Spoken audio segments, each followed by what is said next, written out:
अचानक ही अवंतिका को यह महसूस हुआ कि उसके सर पर लगी बंदूक अब हिलने लगी थी। अवंतिका ने जब आंखें खोलकर देखा तो उसे पता चला कि हेडशॉट के हाथ कांप रहे थे। सिर्फ हाथ ही नहीं बल्कि उसका पूरा शरीर ही कांपने लगा था। सर से पसीना टपकने लगा था, सांसें लंबी हो चुकी थी।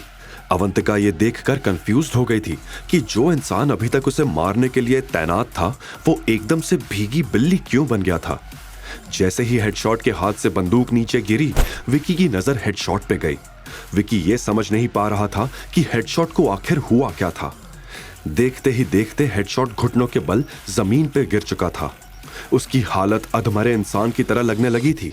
अब देखते ही देखते खेल की बाजी बदल चुकी थी। क्या शिवाय की असलियत सबके सामने आ जाएगी? क्या अवंतिका को पता चलेगा कि शिवाय ही उसका 12 साल पुराना प्यार था? अवंतिका को यहां से इज्जत के साथ बाहर ले जाओ और गाड़ी में बिठाओ, शिवाय ने हेडशॉट से कहा। हेडशॉट ने तुरंत अवंतिका को बाहर गाड़ी में बैठाया और भागते हुए शिवाय के सामने वापस आ गया। खेल में अचानक पासा कैसे पलट गया था, अवंतिका को जरा भी समझ नहीं आ रहा था।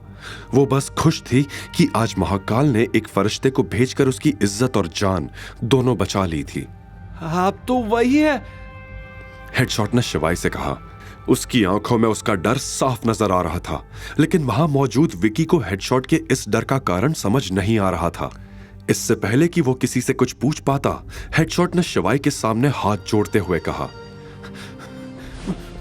मुझे माफ कर दो मेजर, मुझसे गलती हो गई। आप मुझे सजा दो, आप मुझे जो सजा दोगे मुझे मंजूर है। उसकी ऐसी हालत देखकर शिवाय आराम से सोफा पर बैठा लाइटर से खेलते हुए मुस्कुरा रहा था। यह वही लाइटर था जो हेडशॉट ने 5 साल पहले उस लड़ाई के बाद देखा था, जिसमें मेजर ने अंडरवर्ल्ड किंग को हराया था। उस लाइटर पर मेजर गुदा हुआ था। कुछ सेकंड्स के बाद शिवाय ने लाइटर को टेबल पर रख दिया और हेडशॉट की तरफ देखते हुए विकी को सुनाने के लिए बोला, यहां पर अभी कुछ लोग कुछ कह रहे थे। क्या कह रहे थे? कि मुझे मेरे पैरों में गिरना होगा, मेरे बाप को भी मेरे पैरों में गिरना होगा, माफी मांगनी होगी, वगैरह वगैरह। शिवाय के मुंह से यह बात सुनते ही हेडशॉट का दिमाग और खराब हो गया। उसने गिड़गिड़ाते हुए बोला, इसका दिमाग खराब हो गया था मेजर, कुछ भी बकवास किए जा रहा था। और तुम शायद अवंतिका को मारने भी वाले थे। गलती हो गई मेजर। हेडशॉट ने अपने दोनों हाथ जोड़ दिए। विकी को अब तक समझ में आ गया था कि शिवाय कोई छोटी मोटी चीज नहीं था। अगर विकी वक्त रहते शिवाय से माफी नहीं मांगेगा तो शिवाय इसी वक्त उसकी जान ले सकता था। ऐसे में वो भी शिवाय के पैरों में आकर गिरा और बोला, मुझे माफ कर दो, मुझसे बहुत बड़ी गलती हो गई। आगे फिर ऐसा कभी कुछ नहीं होगा। मां कसम, मैं कभी किसी लड़की के साथ ऐसा नहीं करूंगा। शिवाय ने विकी को हीन भावना से देखा और बोला, तुमने जो आज किया है वो माफी के लायक नहीं है। ऐसी हरकत तो कोई जानवर भी नहीं करता है। तुझे आज माफ कर भी दिया तो भी इस बात की क्या गारंटी है कि तू आगे से कभी ऐसा कुछ नहीं करेगा? शिवाय की यह बात सुनकर विकी सहम गया और हिचकिचाते हुए बोला, मेजर, मैं अपनी मां की कसम खा रहा हूं। मैं अपनी मां की कसम झूठी नहीं खाता। आज से हर औरत को देवी मानूंगा। शिवाय उसकी बात सुनकर मुस्कुराया और बोला, काश तुझे इस बात का एहसास पहले से होता, क्योंकि मैं तुझ जैसे राक्षस को सजा दिए बिना छोड़ने वाला नहीं हूं। उसने हेडशॉट को देखा और बोला, इस मामले में तुम मेरी मदद कर सकते हो?